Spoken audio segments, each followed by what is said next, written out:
현대차는 사실은 테슬라에 가장 대적할 수 있는 저는 전기차 회사라고 보거든요. 뭔가 싸게 살 수 있는 기회가 왔다면 50%만. 그때도 그냥 그래도 50%만 네, 넘어가지 말고. 넘어가지 말고. 저는 하반기에 대한 이 두려움이 여전히 크기 때문에. 네.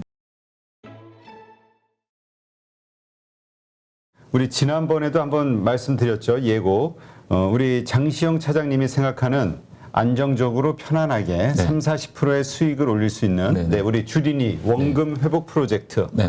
그 주린이 원금 회복 프로젝트를 오늘 말씀하시기로.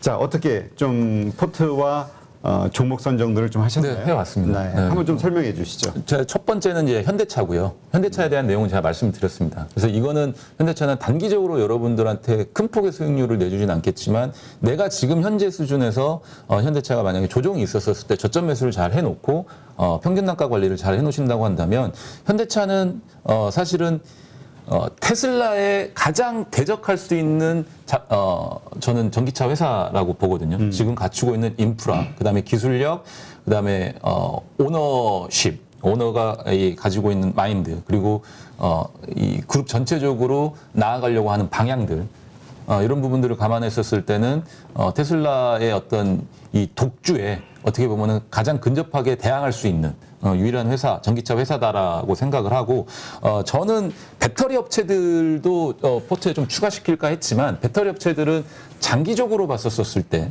어느 중장기적으로 봤었을 때는 지금 아무래도 이제 성장기 사업이기 때문에, 영업이익이라든지 이런 부분들이 소재라든지 이쪽에서 좀 가격들이 좀 많이 나오는데, 나중에 대중화가 됐었다고 생각을 하면 분명 배터리 가격은 떨어질 거거든요. 그렇죠. 그럼 소재 가격이라든지 이런 부분들도 단가를 낮출 수밖에 없을 거고, 중국이 지금 하고 있는 게 그런 부분들이잖아요. 테슬라도 원하는 게 그런 부분들이고, 그렇다고 하면 배터리 업체들은 너무 중장기적으로 보실 필요는 없을 것 같다. 왜냐하면 밸류에이션 자체가 이미 어느 정도 올라와 있는 상태잖아요.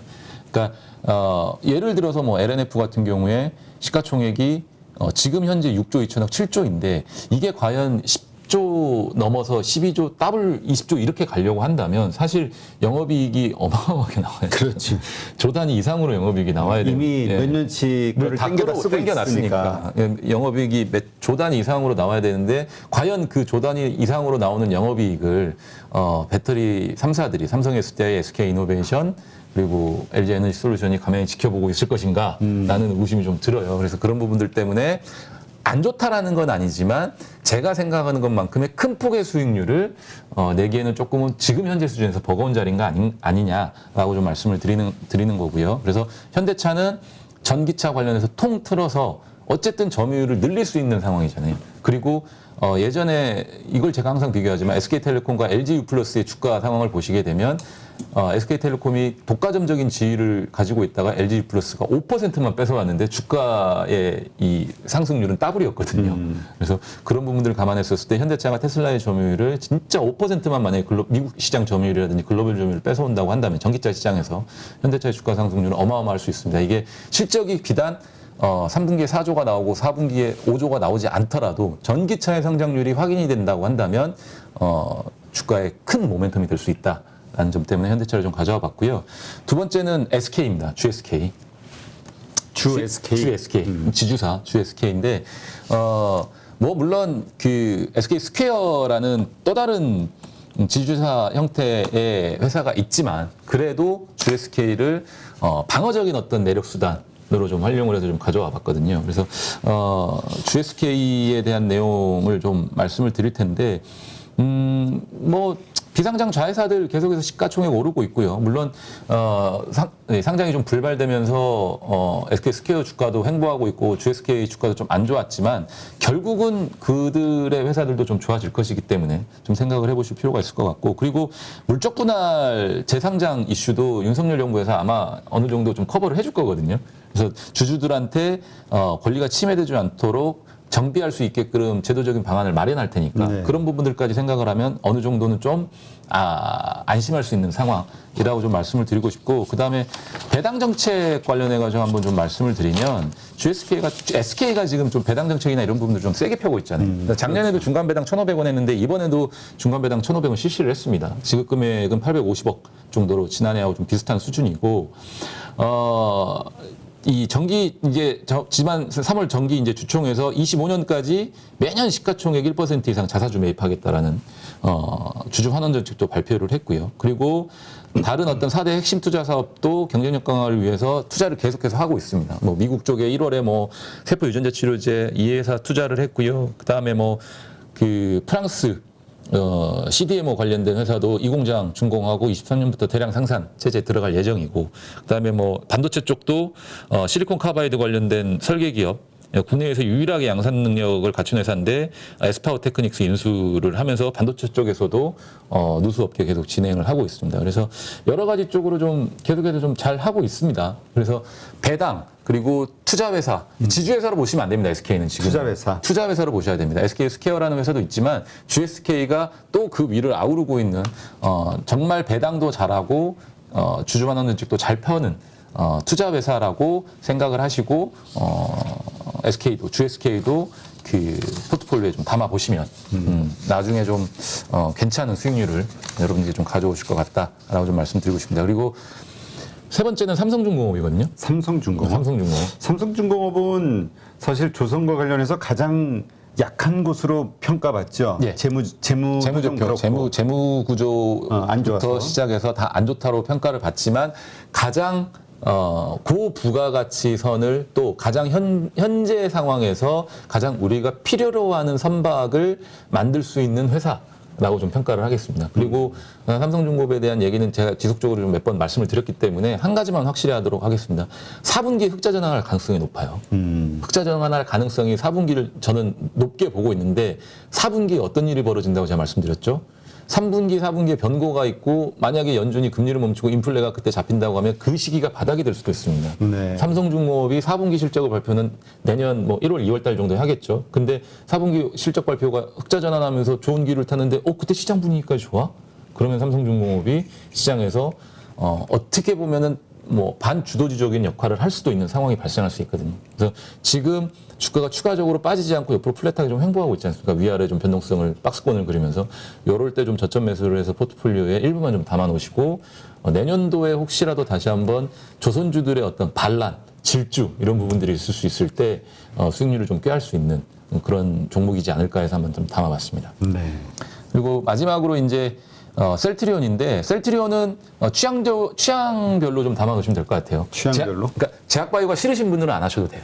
제약바이오가 나는 죽어도 싫다 하시는 분들은 그러니까 빼셔도 되는데 제약바이오를 나는 너무 변동성도 심하고 그렇죠. 믿을 수가 없다 하는 분은 앞에 요 세 종목만 가지고 가고 세 종목만 가지고 제약바이오 그래 뭐 셀트리온 그래 미워도 셀트리온 한번 믿어볼게. 난 옛날에 셀트리온에 수익 좀 내고 나는 괜찮은 추억이 있어, 괜찮은 기억이 있어 하시는 분들은 셀트리온도 지금 시점에 좀 다시 한번 봐주셔도 좋을 것 같아요. 네. 일단 셀트리온을 선택한 이유를 먼저 듣고 이유. 이제 전체적으로 그 네 종목에 대해서 제가 이제 질문을 좀 드릴게요. 이제 저도 개인적으로 바이오시밀러에 대한 어떤 그 시장의 내용들을 좀 좋지 않게 봤어요. 좀 부정적으로 봤었거든요. 오리지널 약제의 약가 인하를 지속적으로 하면서 굳이 바이오시밀러에 대한 어떤 이 시장의 수요가 없을 거라고 생각했는데 6월 달에 이제 처방 데이터가 나온 게 있어요. 미국 시장을 기준으로 하는 건데 레미케이드, 특히나 이 레미케이드는 저는 존슨앤존슨에서 절대 이 점유율을 안 놓칠 거라고 생각했거든요. 한 대 90%가 넘어가는 점유율을 가지고 있었어요. 존슨앤존슨에서 미국 시장에서 레미케이드를 오리지널 약제인데. 근데 또 이런 생각도 했습니다. 미국은 로비가 합법화된 나라이기 때문에 존슨앤존슨에서 미국 의회에 얼마나 저걸 하겠냐, 로비를 하겠냐. 그래서 셀트리온이 또는 삼성바이오로직스가 미국 시장에 성공하기는 어려울 것이다라고 했는데 6월도 그렇고 5월도 그렇고 이게 보시게 되면 오리지널 약제 판매는 19%가 줄은 반면에 셀트리온과 삼성바이오로직스의 이 조제 비율은 78%, 23%가 늘었거든요. 네, 그리고 YOY로도 증가를 했습니다. 그리고 점유율도 두 회사 합쳐서 40%에 육박을 합니다. 네. 그렇기 때문에 바이오시밀러가 미국 시장에서 성공하지 못할 것이다라는 제 생각은 완전히 틀렸고 이게 계속해서 좋아질 것이다라는 건 분명합니다. 그리고 셀트리온이 앞으로 가지고 나올 라인업들도 이제 항암제 쪽의 라인업들이 굉장히 좀 많아요.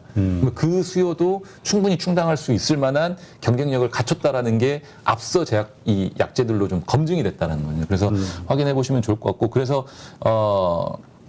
이 바이오시밀러 시장이 2021년에 159억 달러였는데 31년까지 25%씩 성장을 합니다. 이 성장하는 산업군에 있는 대표 종목을 과연 우리가 모른 척 해야 되느냐라는 점에서는 저는 한 번쯤 셀트리온 좀 다시 한번 살펴봐도 좋을 것 같고, 그리고 해외 주식 하나 투자하자면 테슬라.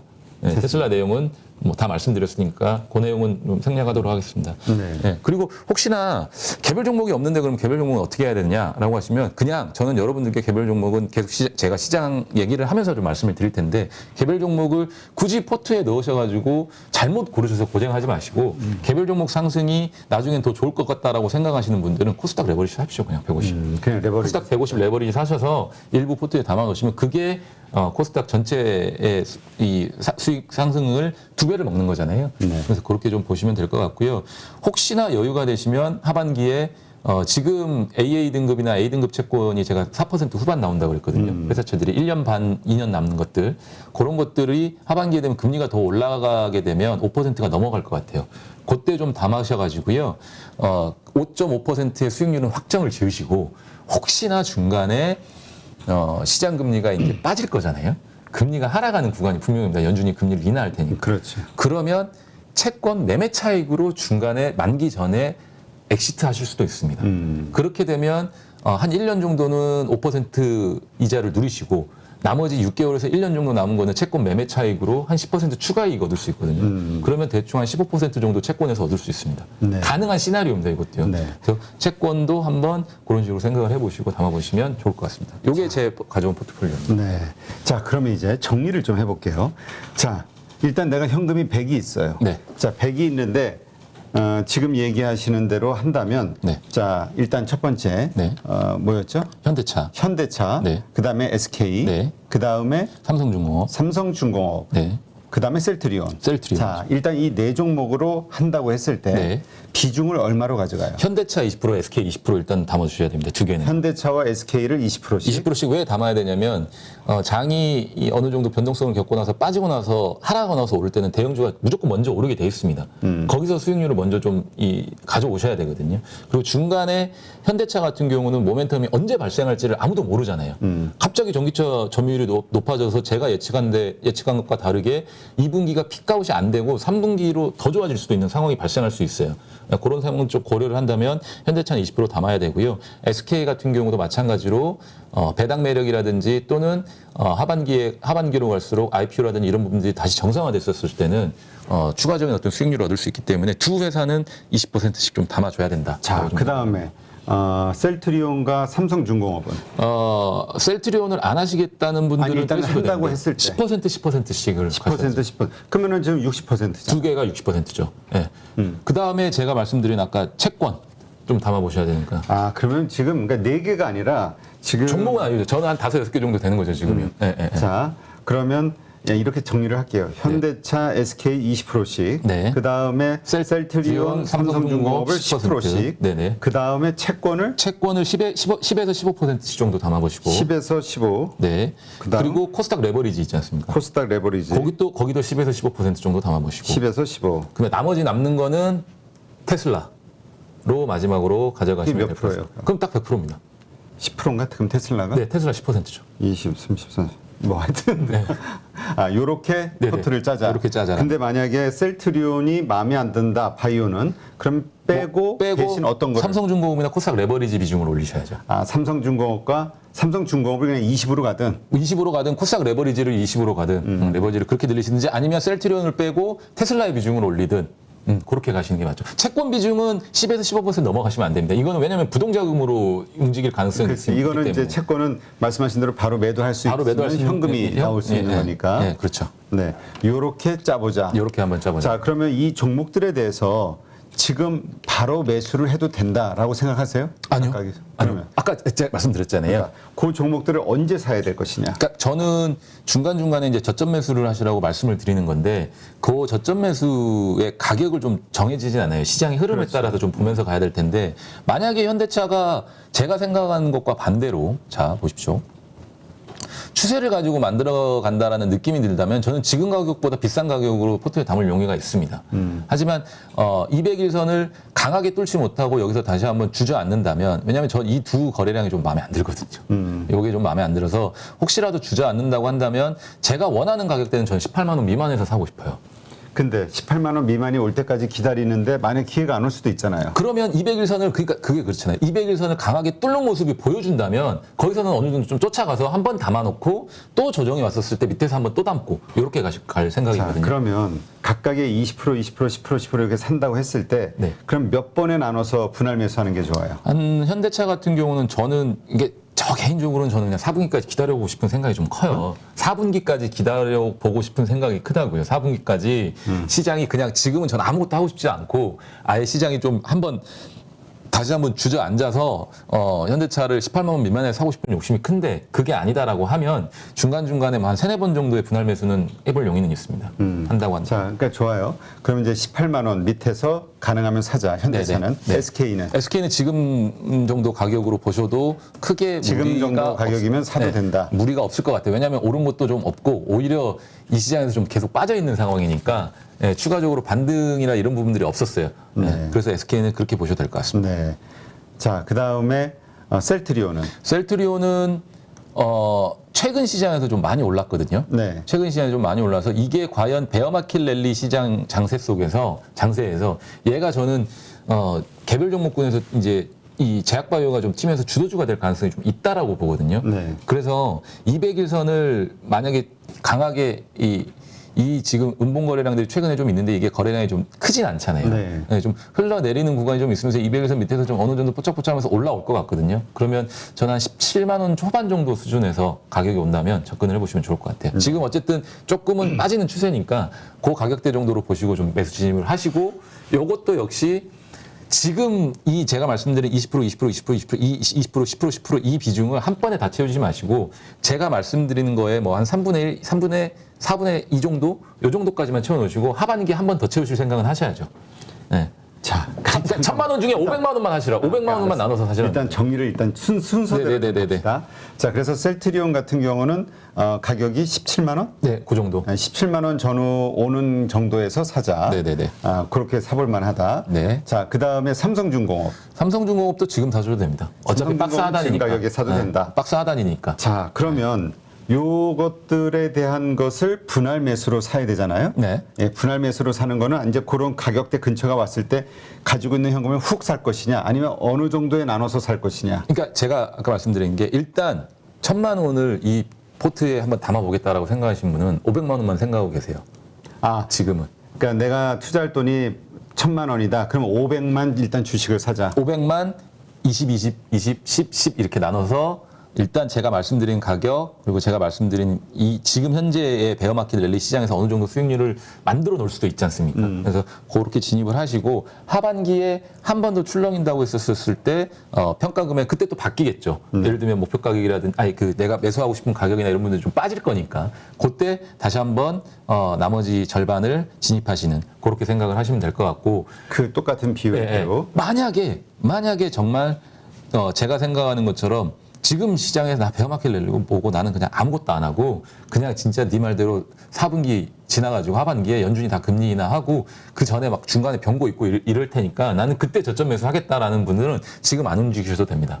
그때 제가 다시 한번 가격을 정해드릴 수 있어요. 그러니까 차라리 지금 이게 그러니까 두 가지로 봐야 돼. 지금의 이 베어 랠리 마켓이라고 봤을 때 분명히 이 마켓의 끝은 있을 테니 랠리의 끝은 있을 테니 지금서부터 이렇게 준비하는 것도 오케이지만 더 좋은 것은 이 랠리가 끝나고 나서 다시 한번 여러 가지 이유로 경기 침체가 됐든 뭐가 됐든 급락하는 상황이 왔을 때 아까 그러한 가격대가 분명히 올 수 있을 것이고 그때 준비하는 것도 들어가자. 네, 그때 들어가는 것도 괜찮다. 그럼 그때는 50%만 사는 게 아니라 그때는 다 100% 전체 진입을 왜냐하면 시장이 찐바닥에 나올 가능성이 높기 때문에. 근데 그게 오기 전이라도 지금 아까 얘기했던 뭐 현대차 18만 원, 뭐 셀트리온 17만 원, 뭐 이런 식으로 뭔가 싸게 살 수 있는 기회가 왔다면 50%만. 그때도 그냥 그래도 50%만 네, 넘어가지 말고. 저는 하반기에 대한 이 두려움이 여전히 크기 때문에. 그렇다면 그 다음에 랠리는 그 이하 가격에서도 살 수 있는 기회가 올 수 있다라고 보니까. 그렇게 해서 올해 예를 들어서 이제 100%를 채운다 하자고요. 근데 여기에 더해서 추가적으로 코덱스, 코스닥이죠. 코스닥 레버리지. 코스닥 레버리지 같은 경우도 똑같은 비율로 맞습니다. 코스닥 레버리지. 10에서 15% 정도를 그렇게 나눠서 사자. 맞습니다. 코스닥 레버리지도요. 그 다음에 또 하나 테슬라는 얼마 가격대? 테슬라 앞서 제가 대표님하고 말씀드린 600불 때 한번 진짜 무조건 샀어야 됐다고 했잖아요. 근데 저는 테슬라 정도는 사실은 환율도 있고 하니까. 그럼 테슬라 빼고? 환율고 하니까 아니 그냥 사셔도 될 것 같아요. 테슬라는. 왜냐면 지금 1,300원대 환율 들어갔다가 다시 사가지고 파는 뭐 예를 들어서 한 6개월, 1년 후에 환율이 다시 1,100원대로 내려와 버리면 그냥 17% 날아가는 그렇죠. 거 아니에요? 환율 때문에 제가 좀 고민이거든요. 환율 때문에 우리 주식이 좋은데 환율 때문에 개별적으로 우리 봅시다. 개별적으로 좀 보시는 걸로 하시죠. 그러면 이렇게 한 거에 5개? 네, 그렇게 맞습니다. 채권까지 해가지고. 자, 현대차 정리를 이제 우리 합시다. 현대차, SK, 삼성중공업, 셀트리온, 그다음에 코스닥 레버리지, 그다음에 마지막으로 채권. 맞아. 채권이 여섯 개입니다. 6개. 네네. 근데 이것을 현재 가지고 있는 돈의 50%만 현대차와 SK는 20%씩 나머지는 10에서 15%씩 분산해서 하는 것으로 하되 이것이 마음에 들지 이제 지금의 랠리가 좀 끝날 거라고 생각하시는 분은 요 다음 번 급락이 나왔을 때 안 나올 수도 있는데 안 나올 수도 있죠. 안 나올 수도 있는데 그러니까 원래는 좀 주식은 담고 가자는 얘기가 있잖아요. 좀 물리더라도. 그러니까 그래서 제가 두 가지 대안을 드리는 거거든요. 그러니까 이제 정석대로 하면 50% 정도는 지금 그런 수준에서 매수를 하고 어차피 시작을 하실 거니까. 하지만 마음이라는 게 사실은 안동할 수 있거든요. 야, 나는 진짜 장 빠질 것 같은데 네가 얘기해서 샀다가 걔 또 물렸잖아. 이렇게 생각하실 수도 있단 말이에요. 그러면 저도 사실은 그런 생각이기는 해요. 지금 저는 주식을 담고 싶은 마음은 없어요. 사실은 그냥 이 랠리를 그냥 지켜보만 보고 싶은데 기왕 시작하는 거면 담고 들어가는 것도 나쁘진 않습니다만 어찌됐든지 간에 뭐 이 다음번 어떤 하락을 한번 기다리시는 분들은 그때까지 기다리셨다가 하셔도 나쁘진 않습니다. 근데 그때는 100% 다 들어가셔도 됩니다. 요 포트대로. 그러니까 하여튼 급락하는 상황이 왔을 때는 이제 그때 다 들어가는 걸로 하고 그럼 그렇게 해서 사서 기대 수익은 어떻게 되는 거예요? 언제 팔아요? 저는 이 채권이랑 테슬라, SK 이런 정도까지 해가지고 테슬라 일단 테슬라 빼고 제가 말씀드린 요 포트폴리오로 기대하는 수익률은 저는 50% 이상으로 사실 짠 거거든요. 50% 이상? 네, 50% 이상으로. 왜냐하면 지금 시기 자체가 사실은 이제는 이 연준의 어떤 정책이 마무리되는 시점에서 우리가 다시 한번 다음 시장을 벌써부터 꿈꿀 수가 있는 상황이 됐잖아요. 베어마켓 랠리까지 나왔다라고 하니까. 물론 제가 생각과는 반대로 경기 침체가 아주 세게 오면서 이 베어마켓 랠리가 끝일 수도 있겠지만 저는 그렇게 생각하지는 않으니까. 그렇다고 하면 다음번 상승의 어떤 시장 구간을 좀 크게 본다고 했을 때 이 포트폴리오를 가지고 간다라고 했었을 때는 충분히 저는 한 50% 정도 수익률은 나올 수 있다라고 봐요. 그러면 50%의 수익이 났을 때 매도하는 걸로 아니면은 그 우리 코스피 지수로 한 어느 정도 지수가 됐을 때 매도하는 걸로. 지수가 어느 정도 올랐었을 때 매도하시는 걸로 가시는 게 그게 맞죠. 기준이 한 어느 정도 될까요? 저는 2,800 정도가 넘어가는 수준으로 보고 있어요. 그럼 지금 이런 식으로 포트를 짜면 2,900 정도만 되면은 50% 수익은 날 수 있다? 그 정도로 날 수 있을 것 같다. 제가 그냥 계산해본 결과로는 그 정도는 될 것 같습니다. 알겠습니다. 그러니까 이거는 우리가 하나의 이게 정답이 아니라 그냥 그려보는 거죠. 개인적 차원에서 우리 장시영 차장이 생각하는 우리 물린 분들이 어떻게 원금을 회복할 수 있을까 이거에 대해서 포트폴리오 어떤 주식들로 이러한 비중으로 이렇게 했을 때 얻을 수 있는 하나의 시나리오를 만든 거니까 참고하셔서 하셔도 되고 아니면 뭐 또 자신의 기준을 좀 만드시는 것도 좋고요. 하여튼 이렇게 해서 한번 저희가 이것도 하나 만들어 봐야 되나? 어떻게 수익이 나는지? 표는 제가 만들어 놓을게요, 그러면요. 엑셀 표는 제가 만들어 가지고 그거를 뭐 이렇게 라이브 할 때나 이럴 때는 한 번씩. 장시영 차장이 하나 계좌를 만들어야지 그럼. 제가 계좌 하나 만들어 가지고 이렇게 본인이 제 걸로 한번 할게요. 그러니까 자기가 안 사면서 우리 보고 사라 그러면 안 되지. 제가 그러면은 그거를 계좌를 하나 만들어서 그래서 그 계좌를 딱 포트 담는 거서부터 해서 자 액수 1,000만 원으로. 1,000만 원으로 하겠습니다. 제가 그럼. 이거는 제가 한번 그럼 1,000만 원으로 한번 좀 짜봐 주세요. 그래서 해보겠습니다. 실제로 한번 좀 계좌 좀 보여주시고 어떻게 담는지를 좀 우리가 같이 한번 어차피 가기로 했으니까. 스터디니까. 자 이렇게 한번 생각을 해보시고요. 자 그럼 이제 여기에서 조금 더 구체적으로 디테일한 질문 몇 개 좀 드릴게요. 채권을 얘기하셨는데 네. 채권도 왜냐면 우리가 너무 막연하거든. 네. A 등급의 채권. 좀 구체적으로 어떤 채권들이 있는 건지. 그거를 제가 좀 추천을 드릴게요. 그거는요. 왜냐하면 장내에서 돌아다니는 물건들을 구하기라는 좀 쉽진 않아요. 중간 중간에 여러분들이 확인해서 장내 채권을 구하기는 쉽지 않고 매출 채권으로 이제 중간 중간에 좀 떼오는 것들이 있는데 그게 이제 시장이 좀 풀린다는 얘기거든요. 그런 게 나왔었을 때 한 번씩 제가 말씀을 드릴 테니까 그런 것들을 한번 보시고. 근데 이게 막 실시간으로 막 없어지더라고요. 예, 법인들이 막 30개, 40개씩 이렇게 막 훅 들어와 버리니까 실시간으로 없어져서 그러니까 대부분 최근 나오는 게 뭐 캐피탈 채권이라든지 건설주들 채권, 그 다음에 근데 이 채권의 신용 등급이 AA, AA 등급이나 그 다음에 이 싱글 A 정도의 어떤 등급의 채권들이기 때문에 위험성이라든지 이런 부분들은 트리플 B 막 이런 채권들보다는 조금 낫다라는 거죠. 그리고 국내 대기업들 예를 들면 기운 캐피탈이라든지 이런 채권들이 좀 나와요. 그러니까 그런 것들이기 때문에 크게 그렇게 두려워하시지는 않아도 될 만한 그 정도 채권들이니까 신용등급 자체가 그렇죠. 그런 등급의 채권이니까 그렇게 좀 보시고 그리고 만기가 막 5년 막 이렇게 3년 이렇게 남아 있는 게 아니라 대부분 2년 미만에 남아 있는 중기채들이거든요. 네. 그러니까 충분히 중간중간 엑시트를 할 수 있는 조건의 채권들을 제가 언급을 그러니까 기업체를 드리겠습니다. 사자는 얘기죠. 그렇죠. 1년, 그러니까 한 1년 반 정도의 만기. 네, 2년 회사채죠. 이내. 네, 1년 이내는 안 돼요. 2년 이내. 2년 이내죠. 2년 이내 회사채죠. 회사채를 제가 말씀을 드리는 거고 그리고 그 등급은 그게 AA AA 등급. 네, AA 등급. 그리고 아니면 이제 A 플러스 등급이라든지 싱글 A지만 A 플러스라면 근데 뭐냐면 중간에 제가 엑시트를 말씀드렸던 게 뭐냐면 지금은 금리 인상 구간이니까 하반기로 좀 가면 금리가 더 올라가면 5%대 중초반의 어떤 이 은행 예금 환산 금리가 나올 거예요. 표면 금리는 물론 3%대지만 하지만 그냥 지금 채권 가격이 빠지고 있으니까 그 금리가 나오는 거잖아요. 네. 그러니까 빠지고 있을 때 저점에 사서 채권 가격이 빠지고 있을 때 그럼 예를 들면 9천 한 7,800원에 사는 거거든요, 지금. 아니면 9,600원에 살 수도 있고. 근데 그런 채권들이 하반기에 연준이 목표하는 기준금리를 달성하면서 금리를 인하하기 시작하면 급격하게 또 가격이 올라가요. 그러면 내가 9,400원 이렇게 사가지고 또 7,800원 이렇게 사서 1,500원, 11,000원 이렇게 팔 수도 있거든요. 11,000원까지는 아니지만 17,800원에 팔 수 있어요. 그러면 나는 7, 8%의 초과 채권 매매 수익을 만들 수 있거든요.